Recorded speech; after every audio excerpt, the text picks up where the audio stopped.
जी तो मेजबान कदरदान, इधर करो डडू चार्जर वाल ध्यान। दोस्तों हम अपने वादे के मुताबिक ले आए हैं आज की फनी वीडियो, जिसमें हम बताएंगे डडू चार्जर ने चर्सी से दोस्ती कैसे की। दोस्तों वीडियो शुरू करने से पहले मैं आप लोगों से यही कहूंगा, ये वीडियो सिर्फ और सिर्फ एंटरटेनमेंट मकसद के लिए बनाई गई है, so don't take it serious, specially डडू चार्जर। अगर आप उसकी लव स्टोरी देखकर मेरे चैनल को सब्सक्राइब नहीं करोगे तो मेरी लगेगी बददुआ और डडू चार्जर हो जाएगा खफा। बुरा लगता है भाई, आप लोग भी जानते हो। शुरू करते हैं डडू चार्जर और चर्सी की मोहब्बत। एक दिन डडू चार्जर सड़क के किनारे जा रहा था। उसी सड़क के किनारे फुटपाथ पर एक चर्सी अपनी छाल में सोया हुआ था। डडू चार्जर का पाँव इस चर्सी को लगा। चर्सी नशे में सोया हुआ था। चर्सी तो ना उठा, लेकिन चर्सी की तीसरी टांग खड़ी हो गई। समझ रहे हो? समझ रहे हो आप?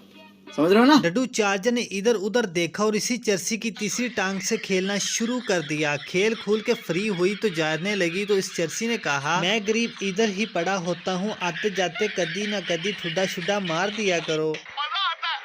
हाँ डड्डू ओए, तेरे वारदात पीछे हो और आगे ड्रामा हो। वारदात पीछे से डालते हैं और आगे तमाशे।